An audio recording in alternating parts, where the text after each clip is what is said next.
पहाड़ और प्रकृति का नाता सालों नहीं सदियों पुराना है, लेकिन इन दिनों प्रकृति परेशान है, प्रकृति रो रही है क्योंकि पहाड़ों पर दबाव पड़ रहा है। नमस्कार, मैं हूं आपके साथ अंकुश डोभाल और आप जुड़े हैं एबीपी लाइव के साथ। पहाड़ों पर जिस तरह दबाव बढ़ रहा है उससे प्रकृति परेशान है, भले ही आम आदमी परेशान हो या ना हो। सरकारें दावे करती है, वादे करती है, लेकिन उस पहाड़ के लिए कुछ नहीं किया जाता जिसकी प्रकृति न केवल देश में बल्कि विश्व में विख्यात है। पर्यटन हिमाचल प्रदेश से जुड़ा हुआ क्षेत्र है और हिमाचल प्रदेश की जीडीपी में पर्यटन का 4.3% हिस्सा है। उत्तराखंड के जोशीमठ में जो कुछ हुआ उससे हिमाचल प्रदेश ने कितनी सीख ली है और भविष्य में हिमाचल प्रदेश की राजधानी शिमला पर बढ़ रहे दबाव में आगे क्या आने वाले समय में परिणाम हो सकते हैं, उस पर हमारे साथ बात करने के लिए मौजूद हैं टिकेंद्र पंवर, जो कि डिप्टी मेयर रहे हैं नगर निगम शिमला के और प्रकृति के क्षेत्र के साथ जुड़े हुए हैं। सर, जो शिमला में लगातार दबाव बढ़ता चला जा रहा है, आप किस तरह देखते हैं? एक तो सरकार का क्या रवैया है इसके लिए और क्या लोग चिंतित नज़र आते हैं आपको पहाड़ में बढ़ते हुए दबाव को लेकर? पहले सरकार के क्या रवैया है, तो सरकार का तो रवैया बहुत अच्छा नहीं है। उसकी एक लिमिटेशन भी है। रीज़न ये है कि अगर आप केंद्र सरकार की बात करो तो वो तो इनफैक्ट इसको और ज़्यादा वल्नरेबल कर रही है। उसने जो पहले हमारे एनवायरनमेंट इम्पैक्ट असेसमेंट होता था, मान लीजिए अब जैसे 4 लेन हो रहा है प्रोजेक्ट है, इसका क्या पर्यावरण पर असर पड़ेगा, तो उसके EIA रिपोर्ट होती थी, उसको डाइल्यूट कर दिया है और नया तरीके से उसको रॉबस्ट के नाम से कहा कि रॉबस्ट बनाने के लिए जो जितनी जल्दी EIA देगा उतना जल्दी उसको उसकी स्टैंडिंग होगी। तो उसका मतलब ये कि आपको EIA चाहिए नहीं, तो साफ साफ है कि आप सिर्फ प्रोजेक्ट बनाओ, प्रकृति को भाड़ में जाने दो। अब राज्य सरकारों पे हम बात करते हैं। राज्य सरकार का ये है कि उनको ये कहा गया है आपको अपने रिसोर्सेज को जनरेट करने हैं। पैसा चाहिए कि नहीं चाहिए? तो बोलेंगे पैसा तो चाहिए हमारे को। पैसा अपने आप तो जैसे हिमाचल है 70,000 करोड़ का डेट है, कहाँ से पैसा लाओगे? तनख्वाह भी देने लायक क्षमता नहीं रहेगी। तो पैसा लाओगे आप अपने जो नेचुरल रिसोर्सेज है उसका दोहन करके, वो दोहन कहते हैं, मैं कहता हूँ एक्सप्लॉयटेशन करके। उसमें 3 मुख्य चीज़ें हैं हिमाचल प्रदेश में, जैसा आपने राइटली पॉइंट आउट किया। टूरिज़्म, दूसरा है आपका हाइड्रो पावर और तीसरा सीमेंट के उसमें कि आप ठीक है सीमेंट ज़्यादा कारखाने लगाओ, आपका सीमेंट की जो प्रोडक्शन होगी उस पर आपको स्टेट GST निकलेगा और आप उससे पैसा कमाओगे। हाइड्रो पावर लगाओ, आप पैसा तो अपने नहीं लगाओगे, पानी है आपके, तो आप अपना जितना भी रॉयल्टी बनती है, पहले 12% थी अब 15% है, उसको डिस्ट्रेस कॉस्ट कहते हैं। और साथ में अगर कहीं इक्विटी मिल जाए तो 25% इक्विटी ले लो, 37% हो जाएगा। इससे आप अपना रेवेन्यू जनरेट करो और इस तरह से टूरिज़्म पे टैक्स लगाकर कि जितना लोग आएंगे आपको अच्छा। ये नहीं जानते हैं कि सस्टेनेबिलिटी कोई शब्द है। सस्टेनेबिलिटी का मतलब टिकाऊपन, विकास प्रकृति के साथ टिकाऊ विकास होना चाहिए। और हिमालय पर्वत जो है, हिमालय पर्वत अभी फॉर्मेटिव स्टेज में है। ये सबसे यंग माउंटेन रेंज है दुनिया की और अभी भी इसमें कई और पहाड़ बन रहे हैं। सेडिमेंट्री रॉक्स हैं, बहुत सारी हमारी जो सिविलाइजेशन है वो अभी सेडिमेंट्री रॉक्स पे ही टिकी हुई है। वहाँ पर आप ज़्यादा इसको कुरेदोगे, जैसे चूहे की तरह खोदोगे, तो वो क्या करेगा? तो गिरेगा ना। वही हुआ आपके जोशीमठ में। और मैं आपको बता सकता हूँ 70% ज़्यादा शायद जो ये डिज़ास्टर हो रहे हैं, जिसको बोलते हैं नेचुरल डिज़ास्टर, ये नेचुरल नहीं है साहब। नेचुरल तो आएगा जिसमें अर्थक्वेक आएगा, वो भी नेचुरल कम होगा, मैन मेड ज़्यादा होगा। क्योंकि बहुत सारे वैज्ञानिक अभी ये कह रहे हैं कि जो आपने ये इतने हाइड्रो पावर प्रोजेक्ट्स लगा दिए ना, ये भी ट्रिगरिंग इफेक्ट है अर्थक्वेक को लेकर। खैर, इसको किनारे रखते हैं। तो मैन मेड डिज़ास्टर आपका जोशीमठ, जिसमें आपने विष्णुगढ़ जो प्रोजेक्ट है हाइड्रो पावर प्रोजेक्ट 500 मेगावाट के आसपास है शायद, उसकी टनल खोद दी। पहले तो जो एक ऑस्ट्रियन कंपनी तो भाग गई क्योंकि उसने कहा ये तो पूरा इकोलॉजिकल डिज़ास्टर है, तो आपने एक हिंदुस्तान की कंपनी को देकर काम करना शुरू किया और आपने पूरा 20,000 लोगों का जो कस्बा था वो पूरा डुबा दिया। अभी जब मैं आपसे बात कर रहा हूँ, पिछले कल हमारे हिमाचल प्रदेश में जो कंधार गांव है वो ख़त्म हो गया है, स्लाइड हो गया है, सिर्फ प्रोजेक्ट की वजह से। जो हमारा नाथपा झाकड़ी इतना बड़ा गांव, नाथपा ख़त्म हो चुका है। आप किन्नौर में जाओगे, इतना सुंदर है, मतलब जन्नत अगर आपको बोलते हैं कश्मीर है, दूसरी जन्नत मैं समझता हूँ किन्नौर है।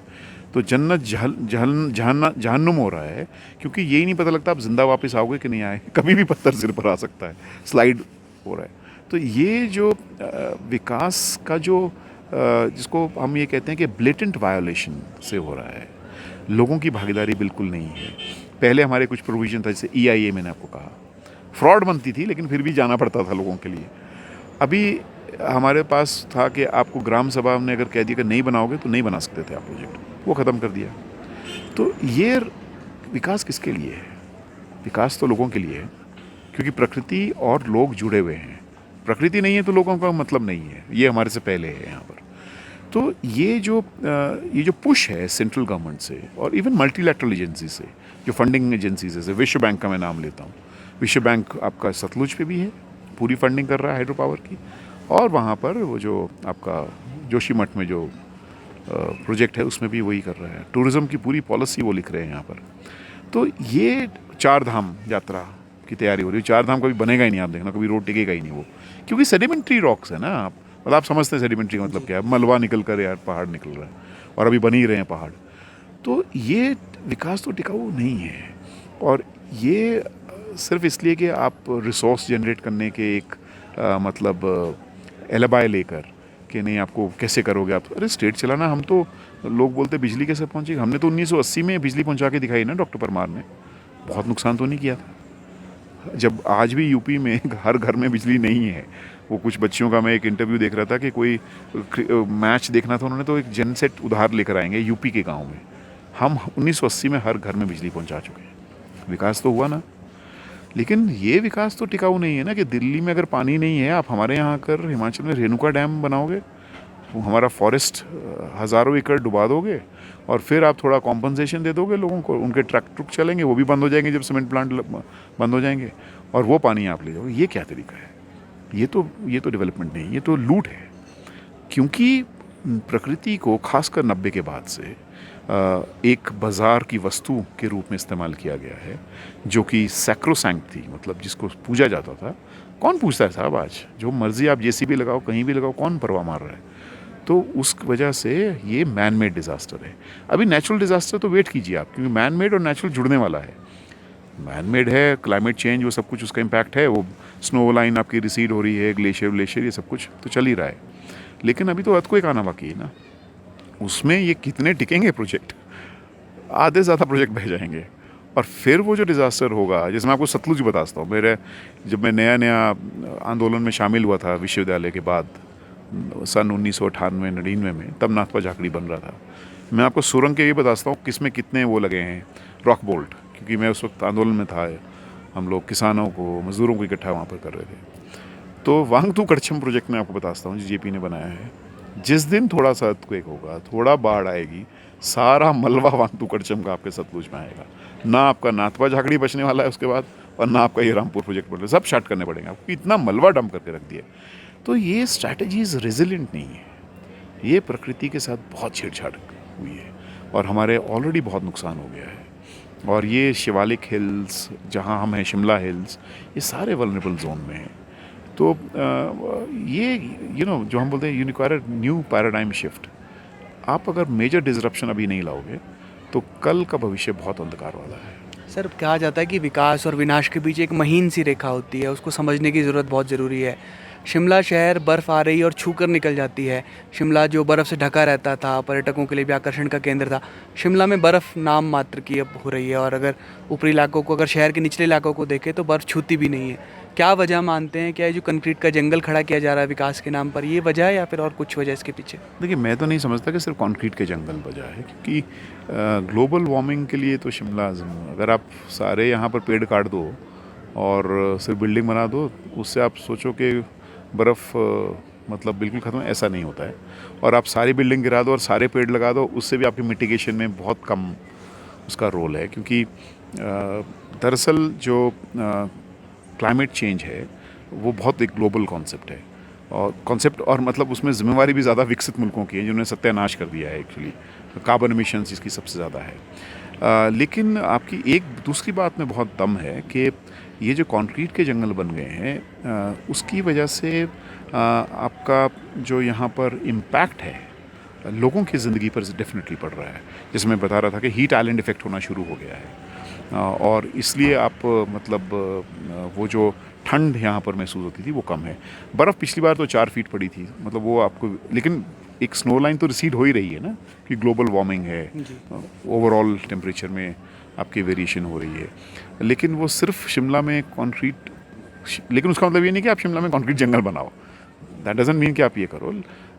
लेकिन वो उसका कारण सिर्फ नहीं है। और हमें शिमला कैसा होना चाहिए ये हमें तय करना चाहिए, जिसमें आपका और कम से कम ये बिल्डिंग टाइपोलॉजीज तो बिल्कुल भी सूट नहीं करती। जिस तरह से सिर्फ कंक्रीट ही नहीं, बिल्डिंग ही नहीं, लेकिन किस तरह की बिल्डिंग होगी। आप वुड को बिल्कुल भी नहीं लगाने दोगे, आप टीक लाओगे मलेशिया से और इंडोनेशिया से, उसका तो कार्बन फुटप्रिंट ज़्यादा है। हमारा अपना सैल्वेज वुड बहुत ज़्यादा है जो गिरा पड़ा है, उसको इस्तेमाल किया जाना चाहिए यहाँ पर ज़्यादा। तो यहाँ की जो आर्किटेक्चर भी है वो ऐसा होना चाहिए जिसका कार्बन फुटप्रिंट बहुत लो हो, जो कि हीट एब्जॉर्ब करता हो, हीट रेडिएटिंग नहीं होना चाहिए। और जो हीट आइलैंड इफेक्ट मैं बोल रहा हूँ ये बहुत ज़्यादा पैचेस में आज शिमला में देखने को मिल रहा है। डेफिनेटली उससे उन पैचेस में थोड़ा गर्माइश है।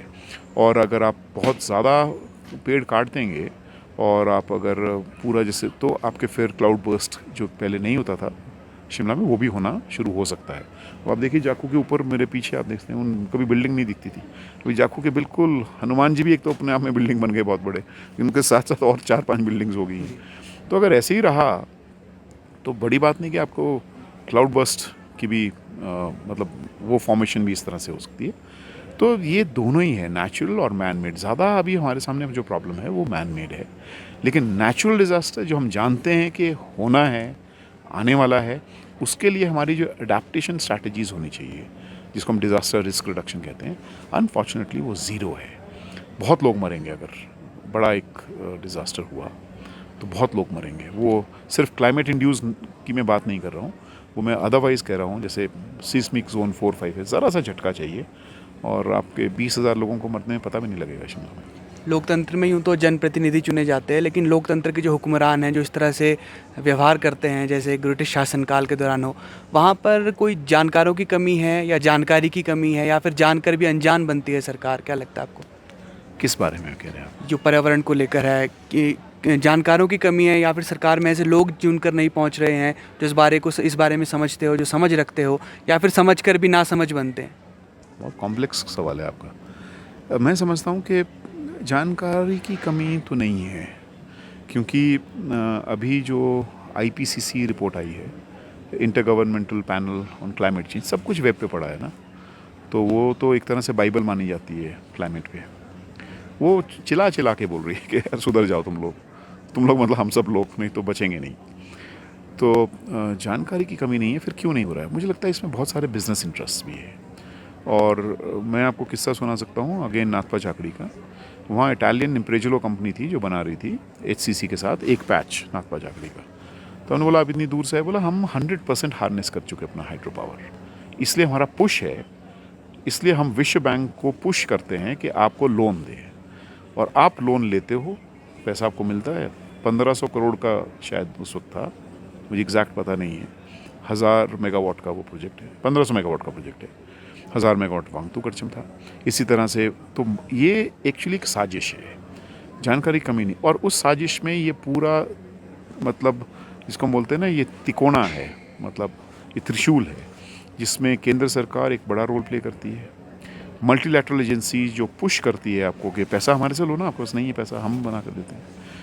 और तीसरा ये जो बिजनेस इंटरेस्ट है, जो मतलब जिसमें राज्य सरकार, तो मैं समझता हूँ एक तरह से विक्टिम का ज़्यादा अदा कर, लेकिन उसके लिए भी ये है जैसे जोशीमठ में आपके चीफ मिनिस्टर ने बोल दिया जो भी छापेगा हम उनके खिलाफ कार्रवाई करेंगे। ये तो मतलब सरासर वो है ना। तो ये मुझे ऐसा लगता है, मतलब तीसरे में ब्यूरोक्रेसी का एक बड़ा हिस्सा, जो ब्यूरोक्रेसी आज प्ले कर रही है। आधे से ज़्यादा ब्यूरोक्रेट तो आपके वर्ल्ड बैंक में नौकरी करके वापस आते हैं। सारे बेईमान नहीं होते हैं, लेकिन वो भाषा वैसी बोलते हैं। तो ये कि डेवलपमेंट सिर्फ और सिर्फ लोन लेकर ही हो सकती है, विश्व बैंक से पैसा ले लो और जगह से पैसा ले लो, वही आपके शहरों को खूबसूरत बनाएंगे, मुझे लगता है ये साजिश है। और ये साजिश इतनी बड़ी है, इनकी ताकत इतनी बड़ी है, इसमें बहुत सारे वैज्ञानिक भी उनके जोशीमठ में अभी तक नहीं कोई बोल रहा है कि हाइड्रो पावर प्रोजेक्ट की वजह से जोशीमठ बैठा है। तो आप समझ सकते हैं इसकी ताकत क्या है। दूसरी बात आपने कही थी लोगों को नहीं लग रहा है, लोगों को पता लग रहा है, लेकिन लोगों की जो अभी इश्यूज़ हैं वो लाइवलीहुड इश्यूज़ हैं। राशन मिलेगा कि नहीं मिलेगा, वो भी इम्पॉर्टेंट है ना। सिलेंडर का रेट आप देखिए कहाँ जा रहा है। तो क्लाइमेट जो कि अपने आप में बहुत बड़ा लाइवलीहुड इशू है, जैसे मैं उदाहरण आपको देता हूँ जो पॉलिटिकल, क्यों ये पॉलिटिकल इशू होना चाहिए। क्लाइमेट सिर्फ क्लाइमेट साइंटिस्ट काम नहीं है या एनवायरमेंटलिस्ट का काम नहीं है क्लाइमेट को रेज करना, ये पॉलिटिकल क्वेश्चन है। जैसे मैं बार बार इस बात को कहता हूँ कि जब मैं पेरिस में क्लाइमेट टॉक्स में था, मैं भी डेलीगेट था उसमें, जब ये COP15 क्लाइमेट डील हो रही थी, बहुत लोगों को आशा थी उससे। और उस वक्त US बैकआउट कर गया था, ट्रंप उनका राष्ट्रपति, उसने कहा मैं नहीं मानता इसको। तब वहाँ के मेयर हमारे दोस्त हैं और भी बहुत सारे थे, उन्होंने कहा आप घबराइए मत, हम शहरों से दबाव डालेंगे। ये पॉलिटिकल क्वेश्चन है हमारे लिए, हालांकि वही बर्बादी के लिए भी जिम्मेवार हैं। US दुनिया में सबसे बड़ा पोल्यूटर है आज। तो आप देखिए उसका नतीजा क्या हुआ है। उनके पॉलिटिकल दबाव से ना सिर्फ उन्होंने वहाँ के राष्ट्रपति को हराया, और भी रीज़न थे, लेकिन बड़ा रीज़न ये था क्लाइमेट। और अब न्यू ग्रीन डील की बात हो रही है। इस तरह से इंग्लैंड में आप लेबर पार्टी का अगर मैनिफेस्टो देखेंगे, हमारे आप छोड़िए, अभी स्टेट असेंबली का इलेक्शन हुआ, मैनिफेस्टो में एक डिमांड दिखाई है क्लाइमेट पे जो हुई हो। मतलब मैं रो पिट के यहाँ बता रहा था, मैंने एक भी फ्लेक्स नहीं लगाया। मैंने बोला यार सबसे गंदा होता है फ्लेक्स, क्योंकि ये सबसे ज़्यादा नॉन बायोडिग्रेडेबल वेस्ट, मैंने लगा यूज़ नहीं किया। कल भी मैं बुकर ताले बैठा था, हम लोगों ने पोस्टर चार्ट लगाए, ये कॉन्शियसनेस को, लेकिन कितना है ये अभी लोगों में, इसको घर करना ज़रूरी है और ये समझाना ज़रूरी है कि ये हमारे ज़िंदगी से जुड़ा हुआ है। अगर आए दिन स्लाइड होगा, अब जो गांव ख़त्म हो गया, कितना मर्जी यार, IAS ऑफिसर भी होगा, घर गया ना उसका। इसी तरह से शिमला में अगर आपका एक बड़ा पैच गया तो पूरी पूंजी गई ना, उसकी एसेट की जो लॉस है। जैसे एक रिपोर्ट है जो मतलब बहुत कमाल का काम हुआ है, वो है anatomy of a silent crisis. अगर आप उसको गूगल सर्च करेंगे आपको मालूम पड़ेगा कि जो क्लाइमेट इंड्यूस्ड डिज़ास्टर है, 98% डिज़ास्टर जो है ना वो साउथ एशिया में, एशियन कंट्रीज़ में होता है। एसेट्स 99% डेथ्स जो है वो आपके एशिया में और साथ में लीस्ट डेवलप्ड कंट्रीज़ में है। लीस्ट डेवलप्ड कंट्रीज़ का 5% भी नहीं है कार्बन फुटप्रिंट अगर आप देखोगे। तो कुल मिलाकर समझना ये है कि ये दरअसल इश्यूज़ लोगों के हैं। और अगर हीट आइलैंड ज़्यादा हो जाएगा, आप काम नहीं कर पाओगे 2 घंटे दिन में। अब दिल्ली में यही हो रहा है, आपके हीट आइलैंड इफेक्ट हो रहा है, साथ में गर्मी इतनी हो रही है, नौकरी जा रही है ना, कैसे करोगे काम। Middle class, upper middle class तो फिर भी एयर कंडीशन में रहेगा, उसका भी फिर फर्क पड़ता है। तो ये लाइवलीहुड के इश्यूज़ हैं, ये सिर्फ इश्यूज़, ये अनफॉर्चुनेटली भी थोड़ा टाइम लगेगा। जब आप बहने और ढहने की बात कर रहे हैं तो हमारे ठीक पीछे जो रिज के नीचे टैंक बना है, वाटर टैंक, उसे लेकर लोगों में बहुत डर रहता है। कभी रैलियां होती है, शपथ ग्रहण समारोह हो या फिर नए साल का जश्न मनाना हो या प्रधानमंत्री की रैली हो, रिज पर रैली का आयोजन होता है और उस वक्त सवाल उठाए जाते हैं कि ये गलत है। लेकिन फिर उसके बाद दोबारा वही, चाहे सरकारें बदली, हुक्मरान बदले, लेकिन जो व्यवस्था है वो वही रहती है। तो ये जो रिज को लेकर खतरा है, वाटर टैंक को लेकर, कितना बड़ा है ये खतरा, और अगर ऐसा हुआ जैसे आशंका जताई जाती है तो कितना नुकसान शहर को हो सकता है इससे? देखिए, रिज को खतरा इससे तो नहीं है जो कम से कम स्लाइड हो रहा है, लेकिन रिज को खतरा अपने आप से है। तो आप अगर अभी इसके बाद जाएंगे, आप सिर्फ परत देखिएगा, जो रिज जब बना था, टैंक गोरे बना के थे, और उसके बाद आज, जिसमें हमारी भी कंट्रीब्यूशन है, ऐसा नहीं है, उसमें 5 फीट की लेयर पड़ चुकी है। अब आप इसका वॉल्यूम लीजिए, अगर 5 फुट की लेयर पड़ चुकी है इस कंक्रीट का, उसको अगर आप वॉल्यूम में नापेंगे तो आपको पड़ेगा कि 10 मंजिला मकान आप ऑलरेडी बना चुके हैं इसके ऊपर। अब 10 मंजिला मकान, इसके सहने की क्षमता, ये टूटेगा, और इसके ऊपर लेंटल भी नहीं है जो उसको रिटेन कर सके, ना ही कोई रीइंफोर्समेंट है साइड से। तो इसने तो जाना है, लेकिन ये जाना आजू बाजू की वजह से नहीं, अपने वजन से ही। सबसे पहले इसको कुरेद को रिज को साफ़ करना पड़ता है। जो 5 फीट की लेयर डाली है इसमें, अगर बचना है, और डेफिनेटली इसके ऊपर रैलीज तो बिल्कुल नहीं होनी चाहिए। वो हम लोगों ने पहले भी लिखा था। इनफैक्ट उस समय हमारे प्रधानमंत्री जी की रैली थी, तो हम लोगों ने कहा कि आप मत कीजिए यहाँ पर रैली। मैं भी ऑफिस में ही था, डिप्टी मेयर था उस वक्त शिमला में, तो वो उनके जो सिक्योरिटी वो मेरे ऑफिस में ही घूमती रही कि आप परमिशन दूंगा। मैं तो बिल्कुल नहीं दूंगा। तो अल्टीमेटली फिर कमिश्नर ने दी कि मैं जिम्मेवार हूँ, तू जिम्मेवार होगा, मैं जिम्मेवार नहीं हूँ। लेकिन ये होना है किसी दिन, ये डिज़ास्टर इन दी ऑफिंग है। मतलब आप ये समझिए, हम प्री जोशीमठ स्टेज में हैं शिमला में। जोशीमठ हो चुका है, हम प्री जोशीमठ स्टेज में। कभी भी कुछ होने की तैयारी आप तैयार रखिए, क्योंकि हमारी बिल्डिंग स्ट्रैटेजीज फॉल्टी है। ये प्लेन का कॉपी पेस्ट मॉडल है। ये रियलाइज़ नहीं कर रहे हैं कि ये पहाड़ कौन से हैं। वैज्ञानिक बता रहे हैं ये पहाड़ अभी फॉर्मेटिव स्टेज में है, तो ज़्यादा छेड़छाड़ करना ठीक नहीं है। सर, बात करने के लिए शुक्रिया sir. Thank you so much. पूर्व डिप्टी मेयर टिकेंद्र पंवर हमारे साथ थे, और पहाड़ों पर बैठने से ज़्यादा ये मान सकते हैं कि हम एक खतरे पर बैठे हैं, और अगर खतरे को नहीं भांपा गया तो आने वाला वक्त और ज़्यादा भयावह हो सकता है। उस वक्त का इंतज़ार नहीं किया जाना चाहिए जब यहाँ के लोगों को एक ऐसी आपदा से जूझना पड़े जहाँ पर इसकी कीमत जान देकर चुकानी पड़े। फिलहाल के लिए इतना ही। आप जुड़े रहिए ABP लाइव के साथ।